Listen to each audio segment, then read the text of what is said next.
by thanking the leadership of the African Youth Leadership Forum, with whom I've had association for a long period in their various activities in different parts of the continent of Africa. Let me also thank the good doctor. It is many years ago, in 1989, when we first met, and he has performed spectacularly well in molding young people. Let me also thank the good professor and the country coordinator of AYLF. It gladdens my heart to be present here and to very simply remind you of what is said on a daily basis. On a daily basis, we are reminded that Africa is the youngest continent. On a daily basis, we are reminded that this is the continent with the greatest prospects. On a daily basis, we are reminded that paradoxically this is the richest continent on earth, but our people, ironically, are the poorest. We are humiliated in different parts of the world as our young men and women run away from the continent. You only have to see how Western embassies humiliate our young men and women. You only have to see how our young men and women are humiliated in Morocco, in Tunisia, in Libya, as they cross the desert and then the Mediterranean Sea in the quest of what they think is better life. The paradox is that as this happens and as our young men and women suffer this fate, African politicians are the richest in the world. It is an irony. And as Wole Soyinka once said, what amazes him is that when young people across the continent are called upon to congregate, they have the habit of supporting the very same individuals who steal from them. So that in many African countries today, we may claim and talk about democracy, but many African countries are led by kleptocrats, thieves. But we are never angry for some reason. We still celebrate thieves. We call them our thieves. Which then begs the question, if the 21st century is going to be the century that defines Africa's future, are we on the right track? We are in the first third of the 21st century, in the year 2025. And as the saying goes, time and tide waits for no man. So today, as we congregate here, and as we ask ourselves necessary but uncomfortable questions, we must ask ourselves whether we are in the right direction. On the 21st day of October 2025, I was at the State University of Zanzibar on the occasion of the launch of the digital contributions of Sheikh Abeid Amani Karume, the first president of Zanzibar. And they too are focusing on the role of the youth. And I reminded my audience that if they remember very well, in 1964, when Amani Karume led his party, Afro Shirazi, to join the party of Mwalimu Julius Kambarage Nyerere TANU, it was then, and even much later, that Nyerere said in Kiswahili, siri ya maendeleo ni kuwa na vijana wenye malezi bora, siha njema na bongo kali. Those words ring true today as they did then.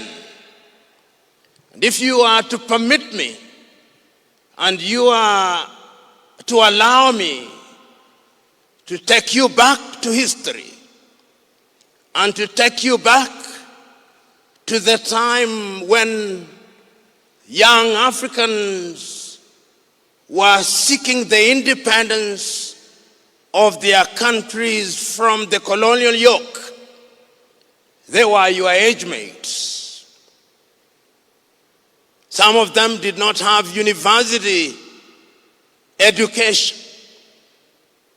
Patrice Emery Lumumba did not have university education.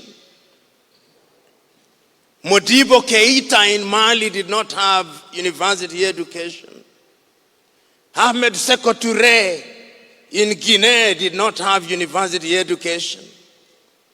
Samora Moises Machel in Mozambique did not have university education.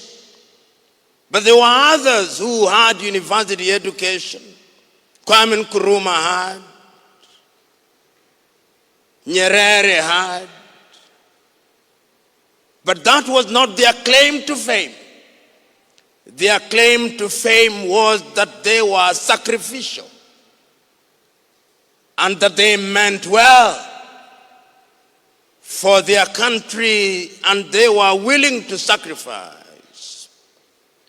Today, the question to be posed to many young Africans, are you willing to sacrifice?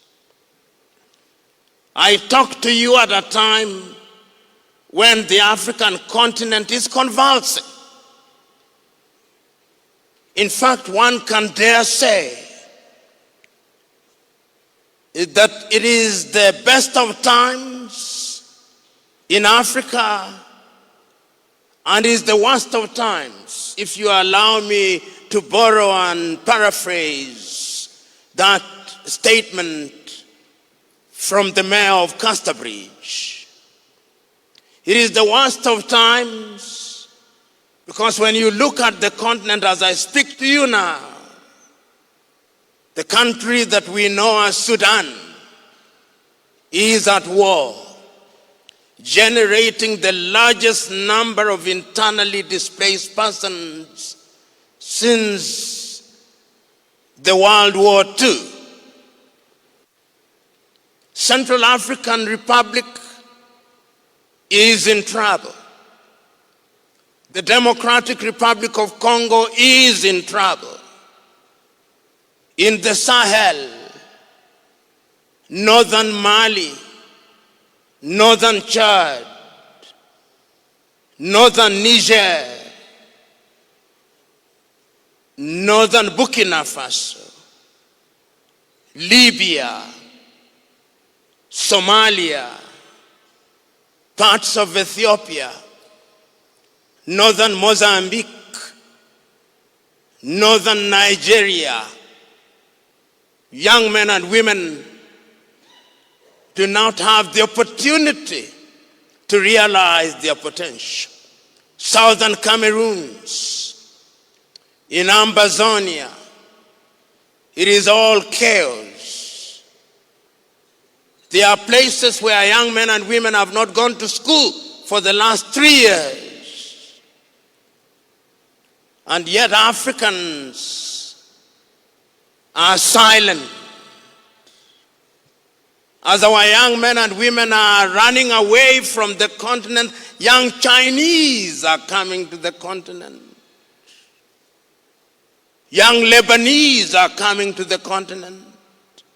There is nowhere today in the continent of Africa where you do not find young Chinese between the ages of 20 and 30. If they are not building bridges, they are building stadia. And if they are not building stadia, they have China centers and China squares from which we even buy toothpicks. That is the state of Africa. So once again, in the same way that we were politically conquered by young Europeans, we are being economically dominated by young Chinese. And we smile and pray and fast in the hope that that is going to be Africa's solution to our problems. You young people must ask difficult questions. Are you prepared to sacrifice? African problems are not going to be solved by holding conferences and meetings, no. Perhaps we are holding too many meetings. Perhaps we are holding too many symposia. Perhaps the time now is to hold symposia, workshops, and seminars only to evaluate what we have achieved in agriculture, what we have achieved in medicine, what we have achieved in artificial intelligence. Perhaps the time is now. As Ali Mazrui famously said, Africa is infamous for producing what she does not consume and consuming what she does not produce. The time is now to reverse that. And if that is going to be reversed, it will be on the shoulders of young men and women. But those young men and women must have a dramatic mental change. Many years ago, Samora Moises Machel, then in the forefront of the struggle to defeat the Portuguese in Mozambique, told his audience, if Mozambique and Africa are to realize their potential, the tribe must die. And he told his audience, when I say the tribe must die, I'm not for 1 minute suggesting that we should not celebrate our cultural and linguistic diversity. But we must not allow the tribe to define how we look at things. Unfortunately, we live in a country called Kenya, where everything we look at is from a tribal prism. You go to universities in Kenya, some universities, and students organize themselves around tribe.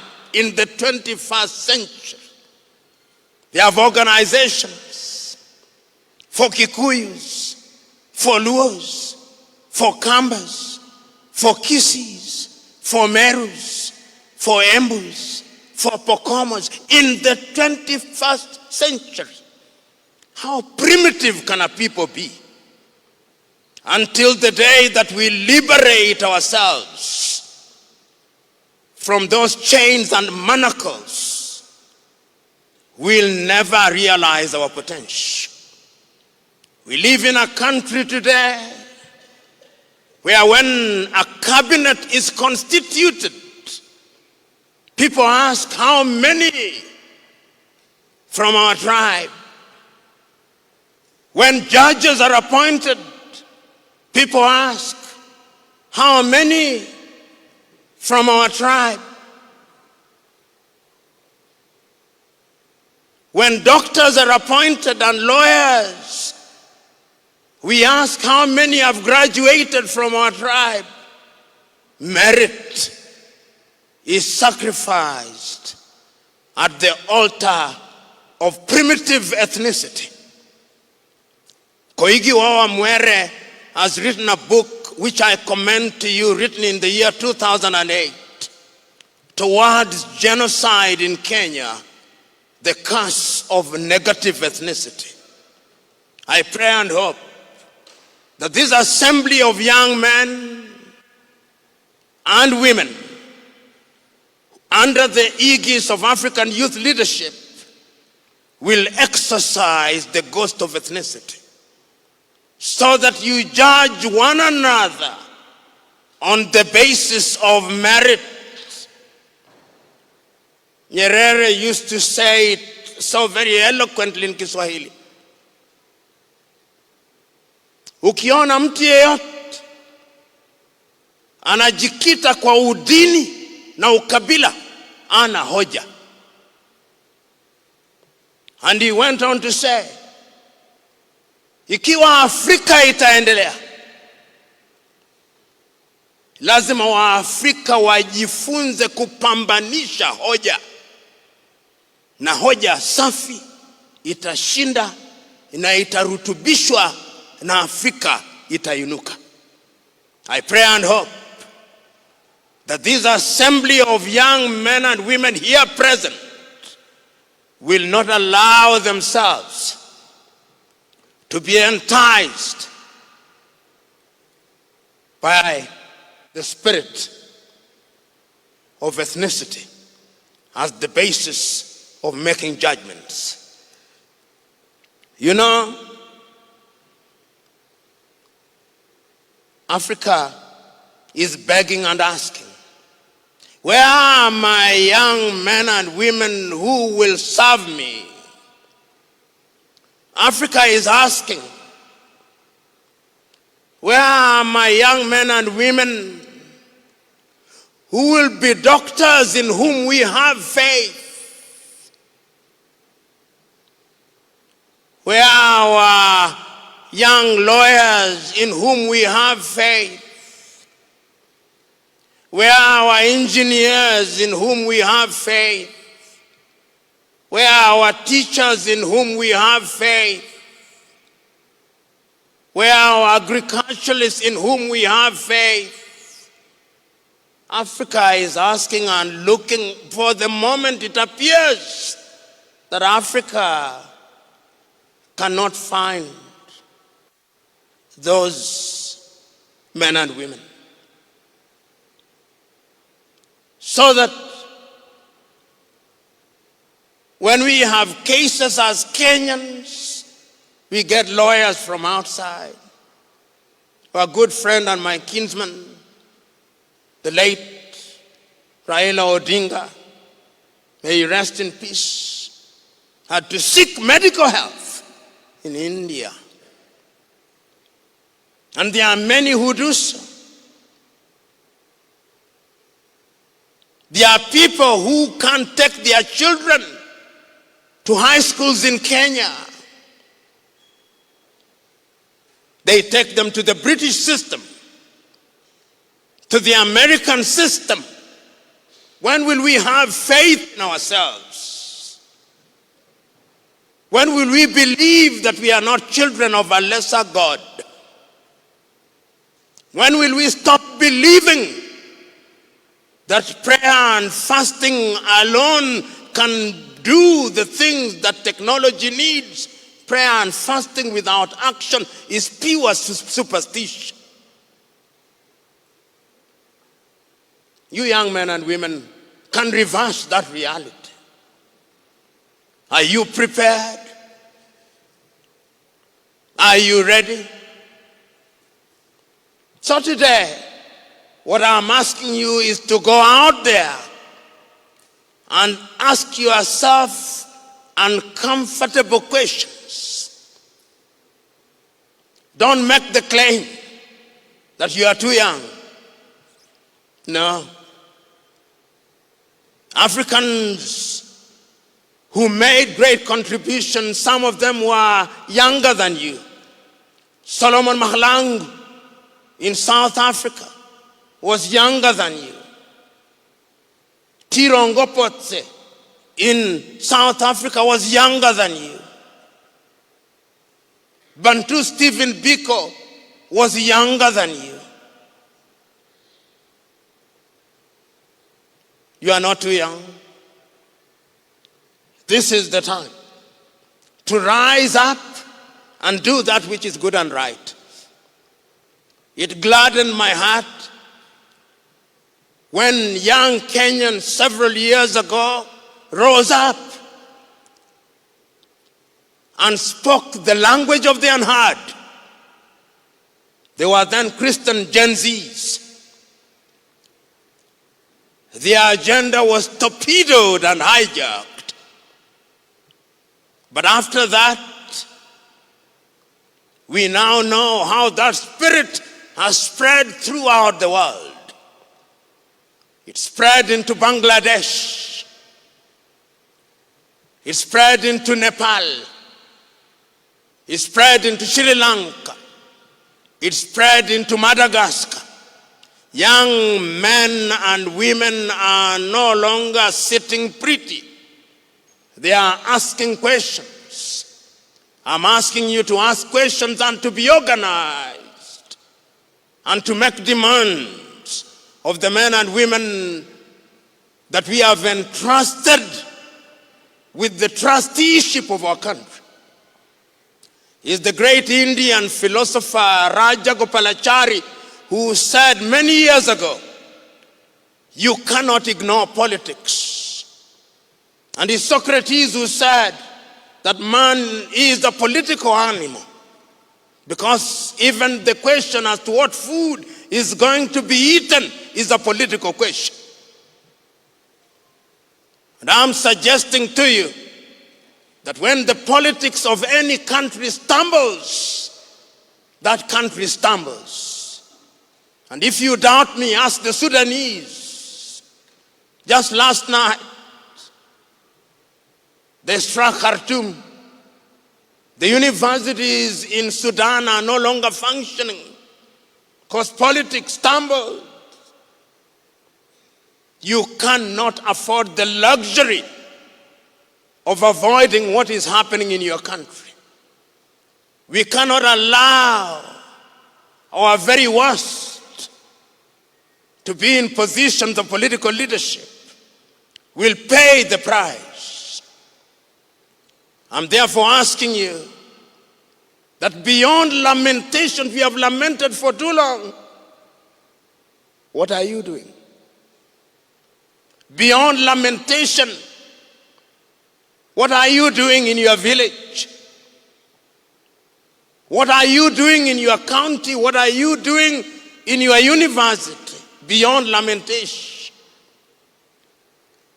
Beyond tweeting and TikToking, what are you doing? Because even the tweets and the TikToks that you use are not made by Africans. We consume what we do not produce. We are in the fourth and fifth industrial revolution. We are talking about artificial intelligence. Tell me, which aspect of artificial intelligence is made or propagated anywhere in the continent of Africa? We are consuming what others are producing. It is your generation that must change. The Koreans are doing it. The Indonesians are now doing it. The Vietnamese are now doing it. The Malaysians are doing it. The Chinese are doing it. The Indians are doing it. But Africans are praying and fasting.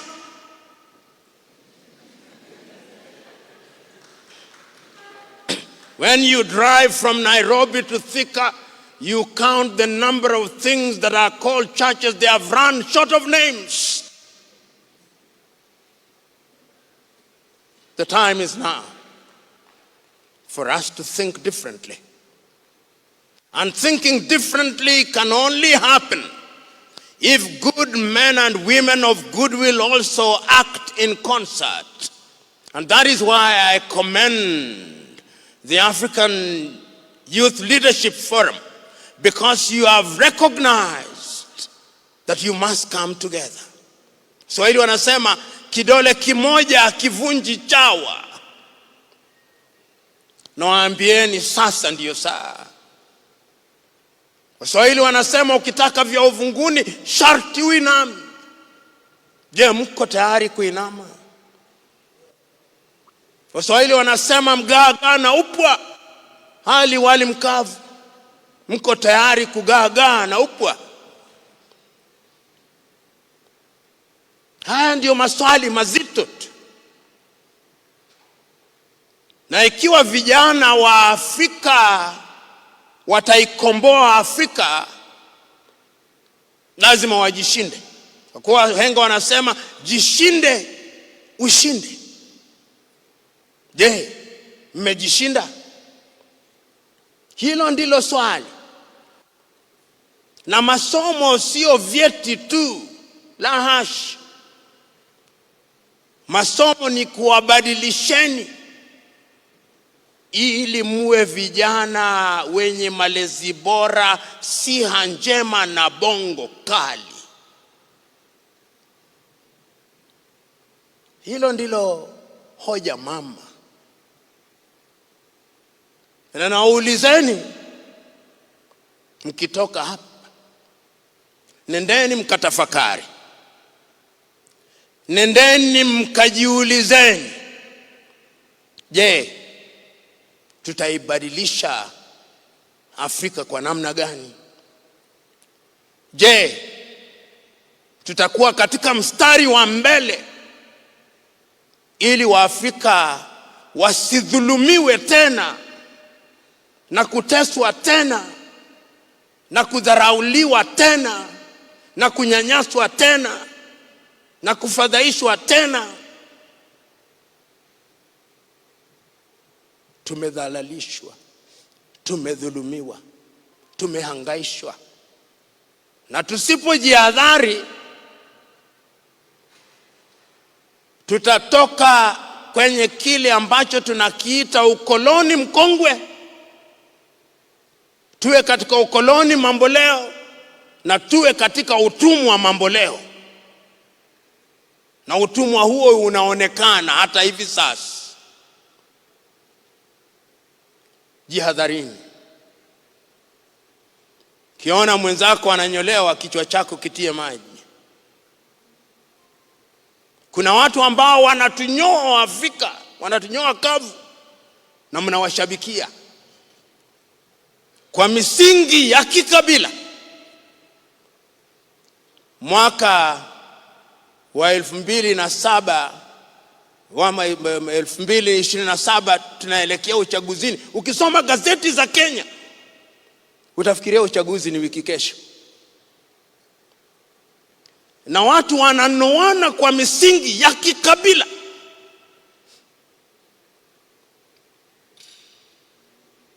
Naomba mkemee ushenzi huo. Naomba msikubali. Kwa kuwa msipoikemea, mimi si nabii wa Kiyahudi, lakini msipoikemea, huenda tukaathiriwa pakubwa. Tumieni kila fursa kukemea ushenzi. Kwa kuwa ushenzi ukikita mizizi katika taifa la Kenya, hata mchango ambao mngependa kuitoa mtakuwa wakimbizi. Mtakuwa wakimbizi.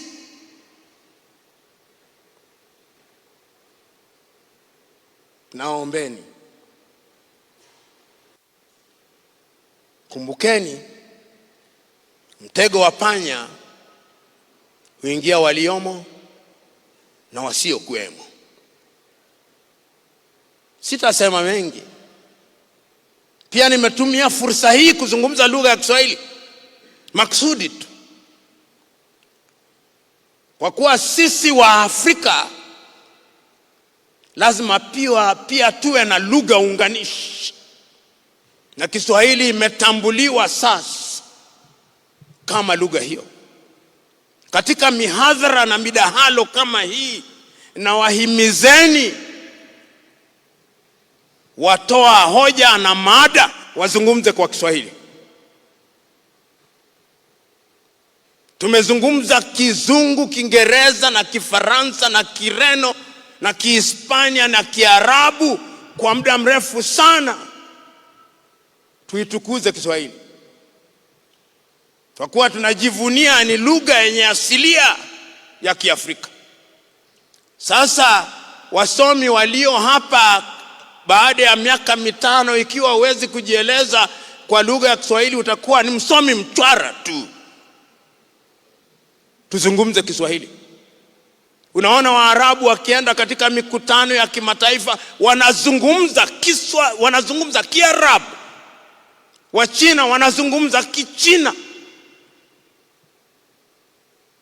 Mwafrika akitoka pale anabambanya Kiingereza, anabambanya Kireno, anabambanya Kifaransa, anajitesa. Tukome kujitesa, tuzungumze lugha ya Kiswahili. Kwa hivyo mimi nafurahi kualikwa ili nizungumze nanyi kama mgeni wa heshima, na wapongezeni walioandaa hafla hii na kuwatakieni mema. Mimi nahusika sana kupitia kwa wakfu wangu katika bara la Afrika. Tuko katika nchi 50, na hiyo kesho mimi nasafiri kwenda nchi ya Niger na Burkina Faso katika harakati hizi za kuhamasisha vijana. Hiyo ndio mchango, ndio tunaotoa sasa, kuhamasisha vijana katika kila pembe, ili na vijana nao wakishanolewa wajitokeze, wawe chombo cha mapinduzi na mageuzi. Si Waswahili ndio wanasema kinolewacho hupata, kinolewacho hupata. Sasa hii leo tumekuja kuwanoeni, pateni. Asanteni sana. Wow, tukampigie Profesa makofi. Tuendelea kumpigia makofi tafadhali. Na vile vile tukifuatilia wasia wake akituomba kwamba tuendelee, tunaweza keti. Itabidi niendelee na wasia wake, manake amesema tuongee Kiswahili. Na vile vile waambia wahenga walisema asiyesikia la mkuu huvunjika guu. Amenena na sisi tumesikia, na natumai kwamba hatutavunjika guu. Profesa, tutachukua maswali matatu tu. So kama uko na swali, nitachukua moja hapa, nitachukua la pili hapa, alafu nichukue wanaume tu ambao wameinua mkono. Swali la pili ndalitoa mwisho kule kabisa. Njoo yule ameinua mkono pale mwisho kabisa, njoo. Just njoo ni hapa mbele kwenye jukwaa.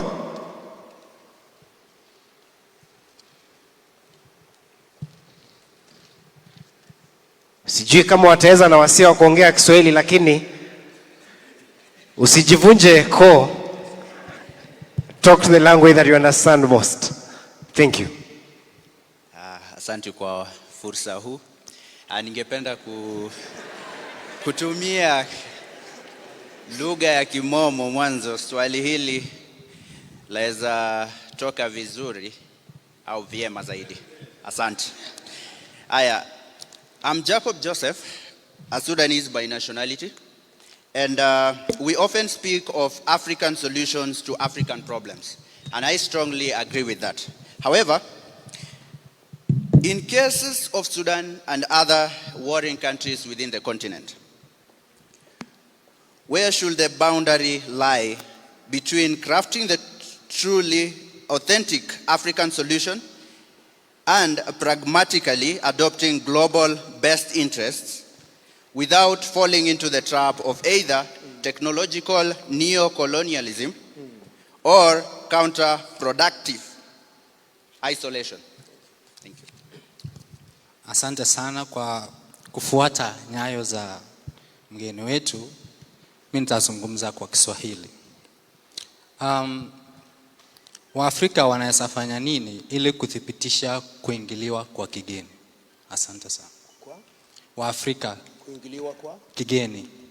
Foreign interference. Thank you for the chance. Professor, utaniruhusu nijitese.